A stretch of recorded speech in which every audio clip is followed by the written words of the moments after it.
History का chapter number 10 हम कर रहे हैं, जो है इंडिया आफ्टर इंडिपेंडेंस। ठीक है, इससे पहले हमारा इस चैप्टर के बारे में हमारा एक लेसन हो चुका है। तो आज हम इस चैप्टर का लास्ट पार्ट करेंगे, यानी कि आज हम इस चैप्टर को ख़त्म करेंगे। ठीक है, तो इससे पहले वाले लेसन में जैसे कि मैंने आपको बताया था कि इस चैप्टर में हम इंडिया के बारे में हम पढ़ने वाले हैं। कब? आफ्टर इंडिपेंडेंस, आज़ादी के बाद। ठीक है, क्या क्या हुआ था, क्या क्या जो है स्टेप्स, क्या क्या डिसीजंस लिए गए थे, वो सब हम इसमें पढ़ने वाले हैं। ठीक है, तो सबसे पहले a new and divided nation हमने पढ़ा है ना। जब इंडिया आज़ाद हुआ था 1947 को, अगस्त 1947 को, तब एक डिवाइडेड नेशन भी था। एक न्यू नेशन तो था, साथ में एक डिवाइडेड नेशन भी था, है ना, कि डिवाइड हो चुका था, पार्टीशन हो चुका था इंडिया और पाकिस्तान करके। तो बहुत सारे चैलेंजेस थे, बहुत सारे ऐसे प्रॉब्लम्स थे जिसको सॉल्व करना था, जिसको फेस करना था। ठीक है, बहुत सारे प्रॉब्लम्स थे, पॉपुलेशन, अलग अलग रेफ्यूजीज़, जो 8 मिलियन पीपल जो है, जो पाकिस्तान से आए हुए थे, उनके लिए घर ढूंढना था, उनके लिए जॉब जो है वो क्रिएट करना था, ये सब था, है ना। बहुत सारे इस तरह से बहुत सारे ऐसे चैलेंजेस थे। और सबसे पहले जो है क्या बना था, कॉन्स्टिट्यूशन बना था, वो भी रिटन कॉन्स्टिट्यूशन हमारा बना था इंडिया का, है ना। तो बहुत सारे ऐसे पहले मीटिंग्स हुए और उसका रिज़ल्ट क्या हुआ, इंडियन कॉन्स्टिट्यूशन बना, है ना। तो उस कॉन्स्टिट्यूशन में क्या क्या फीचर्स, क्या क्या कैरेक्टरिस्टिक्स, क्या क्या इंक्लूड किए गए, जैसे कि universal adult franchise right to vote दिया गया, और जो है इक्वालिटी बिफोर लॉ, है ना, ये भी उसमें डाला गया, है ना। और कुछ जो पुअरेस्ट पार्ट है इंडिया का, जो पुअरेस्ट पार्ट है, जो मोस्ट डिसएडवांटेजेस पार्ट है, उनको, उनके लिए स्पेशल प्रिविलेजेस दिए गए, है ना। तो ये सब हुआ था। और कॉन्स्टिट्यूशन को बनाने में किसका ज़्यादा इम्पोर्टेंट रोल था, वो सब हमने पढ़ा। तो आज हम यहाँ से करेंगे। आज हमारा टॉपिक आता है सबसे पहले, how were states to be formed. States जो है वो कैसे बना। ठीक है, स्टेट्स, अभी कितने स्टेट्स है इंडिया में? 28 स्टेट्स है ना। अब स्टेट्स जो है बनने का वो जो है वो किस तरह से स्टार्ट हुआ। ठीक है, बैक इन 1920s में जब ये मूवमेंट हो रहा था, जब आज़ादी के लिए स्ट्रगल हो रहा था, मूवमेंट्स हो रहे थे, आंदोलन हो रहे थे, तो इंडियन नेशनल कांग्रेस ने ये प्रॉमिस किया था लोगों से कि अगर हमें एक बार आज़ादी मिल जाते हैं, हमें ब्रिटिश से हम आज़ाद हो जाता है, तो हम क्या करेंगे, हर लिंग्विस्टिक ग्रुप को एक प्रोविंस का, एक स्टेट का स्टेटस देंगे, एक स्टेट का दर्जा देंगे। यानी कि लिंग्विस्टिक, यानी कि लैंग्वेज बेस पे, जहाँ पे जो लैंग्वेज यूज़ होता है, जो पीपल जो लैंग्वेज यूज़ होता है, उसको एक क्या करेंगे, एक स्टेट का हम स्टेटस देंगे। ठीक है, मगर इंडिपेंडेंस के बाद क्या हुआ, उस प्रॉमिस के लिए जो है कुछ नहीं कर रहे थे। यानी कि वो लोगों को ये लग रहा था कि जो इंडियन नेशनल कांग्रेस ने हमसे प्रॉमिस किया था कि अगर आज़ादी मिल जाता है तो अलग अलग लिंग्विस्टिक ग्रुप को अलग अलग स्टेट का, अलग अलग प्रोविंस का स्टेटस दिया जाएगा, मगर ये ऐसा कुछ नहीं कर रहे। ठीक है, अब कोई लोग उसमें नहीं चाहते थे कि लिंग्विस्टिक ग्रुप बेस पे अलग अलग स्टेट का स्टेटस दे, क्योंकि पहले से ही रिलीजन के बेस पे तो डिवाइड हो चुका था, है ना। इंडिया एंड पाकिस्तान करके डिवाइड हो चुका था। अब वो लोग ये नहीं चाहते थे अब फिर से लिंग्विस्टिक बेस पे फिर से डिवाइड लाए, फिर से लोगों को डिवाइड करे, ऐसा नहीं चाहते थे। ठीक है, कौन नहीं चाहते थे? प्राइम मिनिस्टर उस टाइम था, फर्स्ट प्राइम मिनिस्टर था इंडिया का, नेहरू जी था, पंडित जवाहरलाल नेहरू था। ठीक है, डिप्टी प्राइम मिनिस्टर था वल्लभ भाई पटेल। ठीक है, वो लोग नहीं चाहते थे कि ये जो स्टेट जो है लिंग्विस्टिक बेस पे क्रिएट हो। ठीक है, फिर क्या हुआ कि back on their promise disappointment, the Kannada speaker, Malayalam speaker, Marathi speaker and look forward to having their own state. सारे लोग यही चाहते थे कि हमारा अपना स्टेट हो। ठीक है। अब लोग जो है उसके लिए प्रोटेस्ट करने लगे, अपने उस पर स्टेट का दर्जा देने के लिए या लाने के लिए, दिलाने के लिए वो लोग प्रोटेस्ट करने लगे। तो क्या हुआ था कि जो स्ट्रॉन्गेस्ट जो प्रोटेस्ट थे वो कहाँ से आ रहा था, came from the Telugu speaking, जो तेलुगु भाषा बोलते थे, तेलुगु लैंग्वेज यूज़ करते थे, जो कहाँ पे मद्रास प्रेसिडेंसी से सबसे ज़्यादा स्ट्रॉन्गेस्ट प्रोटेस्ट आ रहे थे। ठीक है। तो फिर जब वहाँ पे नेहरू जी गए इलेक्शन के कैंपेन में, उनको सारे लोग ब्लैक फ्लैग से उनका स्वागत किया, स्लोगन उन्होंने ये नारा उन्होंने ये लगाया कि हमें क्या चाहिए, वी वांट आंध्रा, हमें आंध्रा जो है करके अलग से स्टेट चाहिए, उन्होंने ये डिमांड किया। ठीक है।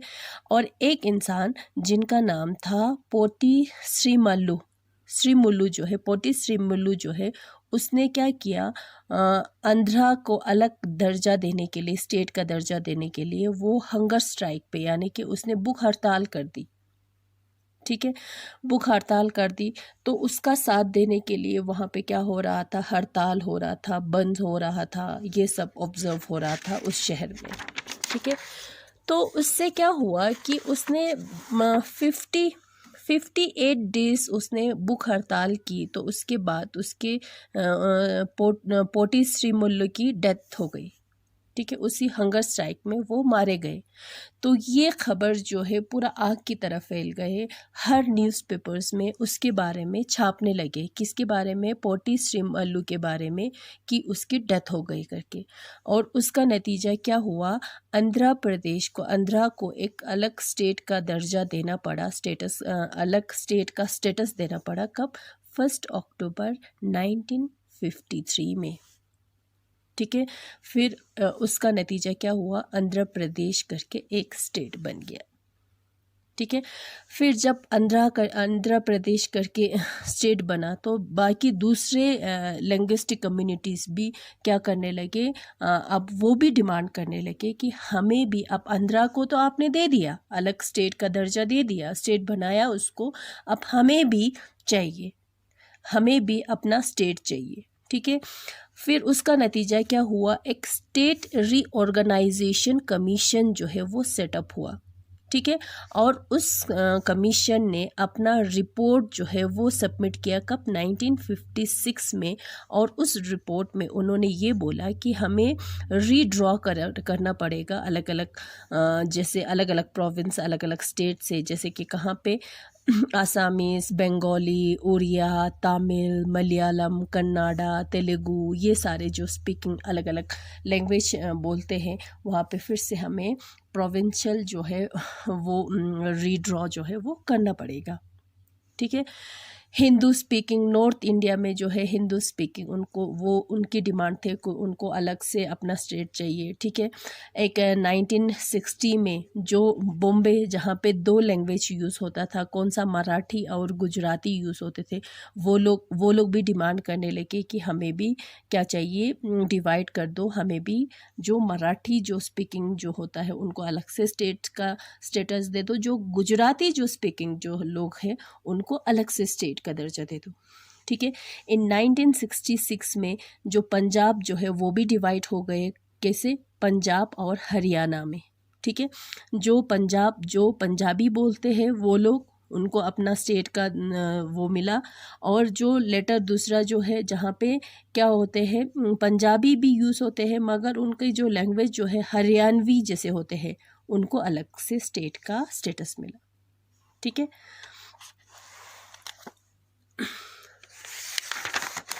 उसके बाद हमारा टॉपिक आता है प्लानिंग फॉर डेवलपमेंट। डेवलपमेंट के लिए अब क्या प्लान करेंगे। ठीक है।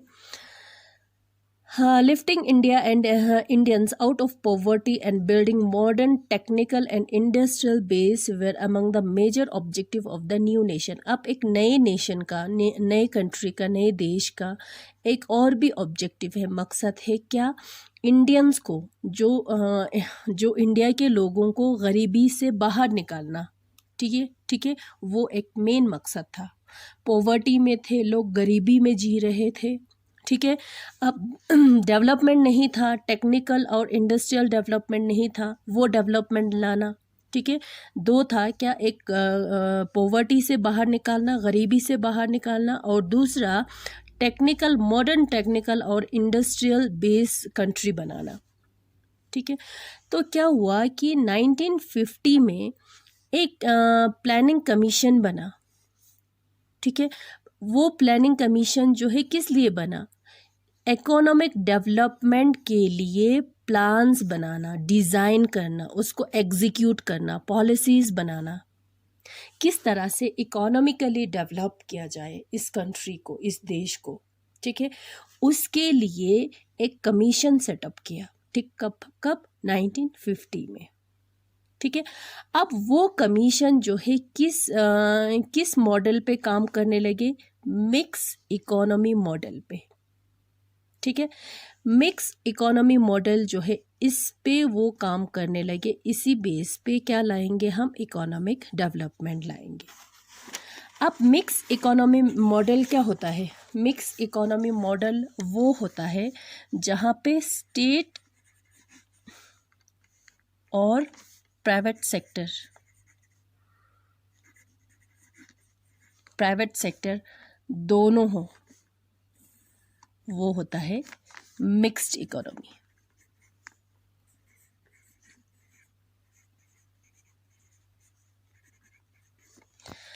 अब ये डिसाइड किया कि कंट्री के डेवलपमेंट के लिए, इकोनॉमिक डेवलपमेंट के लिए दोनों काम करेंगे। कौन? स्टेट गवर्नमेंट भी काम करेंगे और प्राइवेट सेक्टर भी काम करेंगे, जो होगा हमारा मिक्स इकोनॉमी मॉडल होगा। और ये दोनों क्या करेंगे? Production increase, they both increase production वो इंक्रीज करेंगे, और ये दोनों जनरेट जॉब, दोनों जॉब देंगे लोगों को। ठीक है। दोनों क्या करेंगे? प्रोडक्शन दोनों इंक्रीज करेंगे। कौन? प्राइवेट और स्टेट सेक्टर दोनों, गवर्नमेंट और प्राइवेट दोनों, और दोनों they both generate job for the youth of the Indian. ठीक है। फिर इन 1956 में सेकंड 5 ईयर प्लान जो है वो फॉर्मुलेट हुआ। 5 ईयर प्लान क्या होता है कि 5 ईयर्स के लिए प्लान बनाया जाता है। 5 ईयर्स के लिए प्लान बनाया जाता है पूरे। ठीक है। 5 ईयर्स के लिए प्लान बनाया जाता है, 5 ईयर्स प्लान करके। फिर जब 5 ईयर ख़त्म हो जाएगा, जैसे कि मान लो 2000 इसमें 20 में ये एक 5 ईयर प्लान ख़त्म हो गया, तो 2021 से लेकर नेक्स्ट 5 ईयर तक फिर एक और 5 ईयर प्लान जो है वो फॉर्मुलेट करेंगे, वो होता है 5 ईयर प्लान। ठीक है। सेकंड 5 ईयर प्लान जो है, अब उसमें क्या होता है? 5 ईयर प्लान में पूरा ये प्लान रखा जाता है, पहले से डिज़ाइन किया जाता है, कि पहले से ये डिसीजन लिया जाता है कि अब हम इस आने वाले 5 साल में क्या डेवलप करेंगे। हमारा सबसे पहले हमारा काम क्या होगा, कौन सा सेक्टर हम डेवलप करेंगे। इस तरह से पूरा पहले से ही प्लान करके रखना और उसको फॉर्मुलेट करना। ठीक है। फिर दिस फोकस्ड अब जब सेकंड 5 ईयर प्लान आया, तो उसमें जो है सबसे ज़्यादा हेवी इंडस्ट्रीज़, जैसे कि मान लो स्टील या बड़े बड़े डैम बनाना, हेवी इंडस्ट्री जैसे कि स्टील इंडस्ट्री पे फोकस किया उन्होंने, बड़े बड़े डैम बनाने पे उन्होंने फोकस किया सबसे पहले। ठीक है। These sectors would be under the control of the state, और ये जो है किसके अंडर होगा? गवर्नमेंट के अंडर। ये प्राइवेट सेक्टर में नहीं आएगा, ये गवर्नमेंट सेक्टर में आएगा। ठीक है। अब ये 5 ईयर प्लान जो है उसके बहुत सारे सपोर्टर्स भी थे, बहुत सारे लोगों को ये पसंद भी आया कि हाँ ये अच्छा है। 5 इयर्स प्लान, 5 साल के लिए हम पूरा प्लान बनाएंगे, हम क्या करने वाले हैं, क्या करेंगे, ठीक है। कौन सा काम सबसे पहले करेंगे इकोनॉमिक डेवलपमेंट के लिए, ठीक है।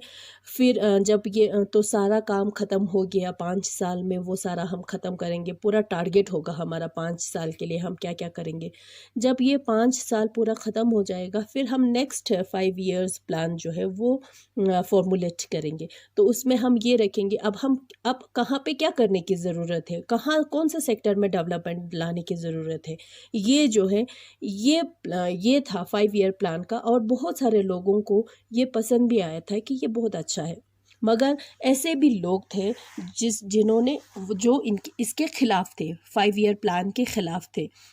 वो लोग क्या कहते थे कि उनका अभी मैंने आपको बोला था ना कि जब सेकंड 5 ईयर प्लान फॉर्मुलेट हुआ, तो उसमें सबसे पहले जो स्ट्रॉन्ग फोकस किस पे रखा था, स्टील और बिल्डिंग लार्ज डैम पे।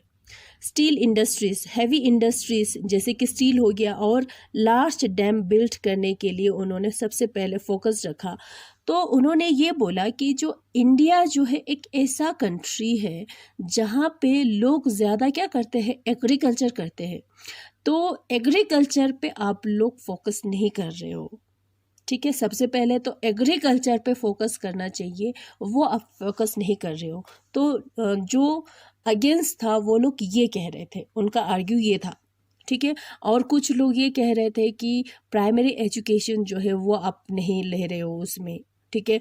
और कुछ लोग ये भी कह रहे थे कि इन्वायरमेंट जो इम्प्लीकेशंस के लिए वो उसमें उसके लिए आप क्या कह रहे हो, कर रहे हो, ठीक है। वो ऐसा कह रहे थे, ठीक है, जो अगेंस्ट था एनवायरनमेंट। हाँ, हम बड़े बड़े जो है इंडस्ट्रीज़ हम सेटअप करेंगे, बड़े स्टील इंडस्ट्री हम सेटअप करेंगे, बड़े बड़े डैम हम बिल्ड करेंगे।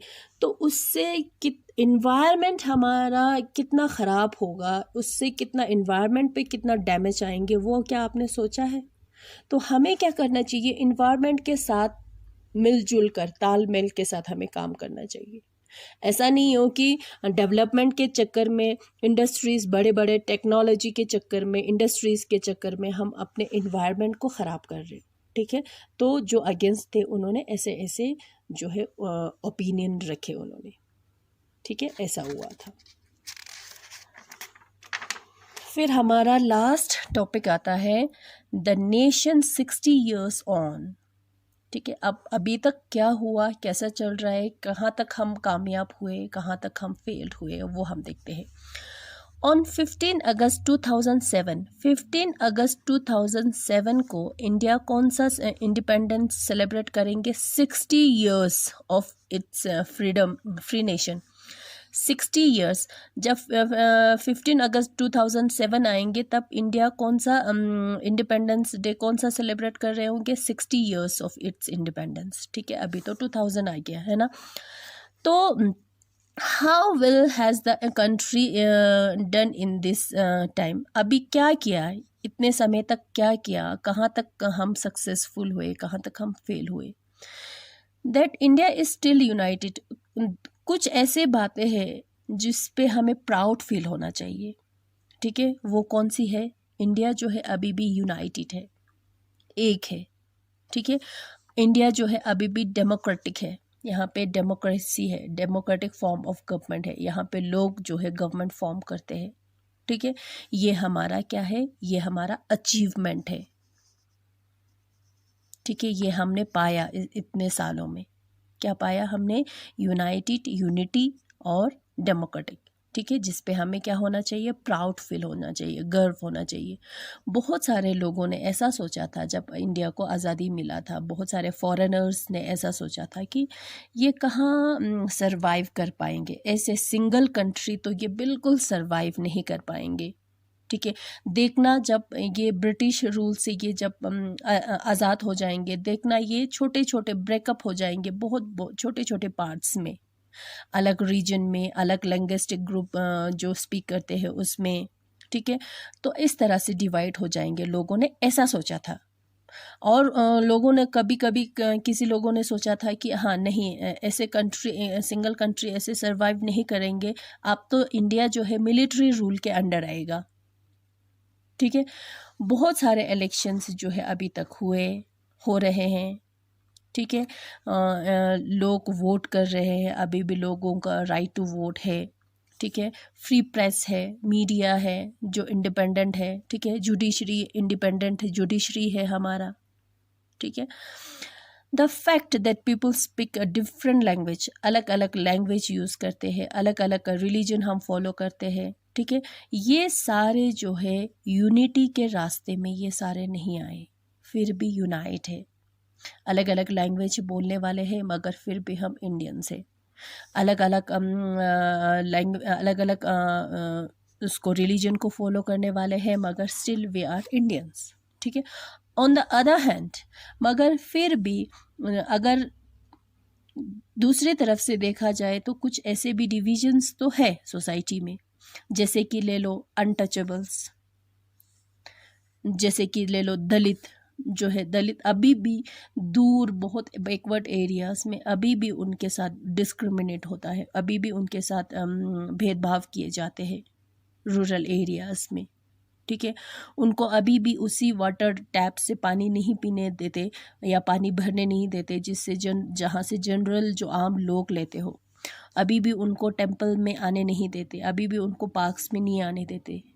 ठीक है, मगर हाँ, इंडिया इससे सेक्युलर है, सेक्युलर स्टेट है, यहाँ पे हर जो है हर मज़हब को फॉलो करने का फ्रीडम है।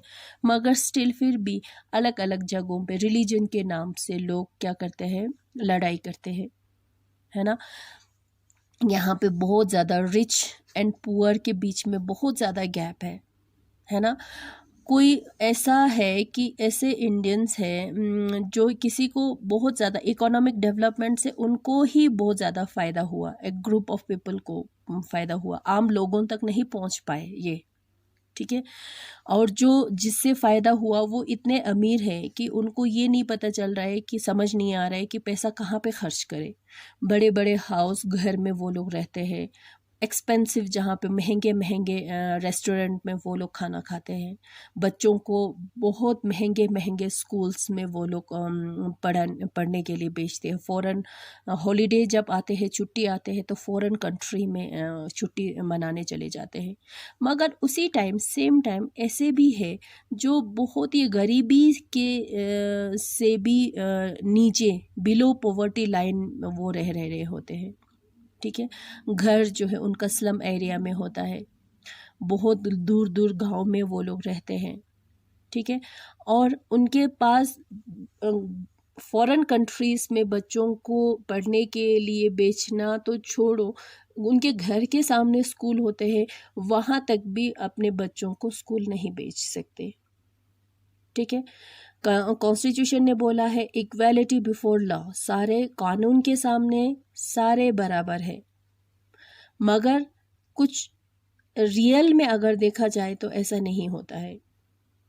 ठीक है, रियल में अगर देखा जाए तो क्या होता है कि इक्वालिटी जो है वो नहीं होता है। कुछ ऐसे लोग होता है जिसको ज़्यादा बेनिफिट मिलता है, कुछ लोग होता है जिसको सफ़र करना पड़ता है। ठीक है, The Republic of India has not been a great success, but it has not been failure either.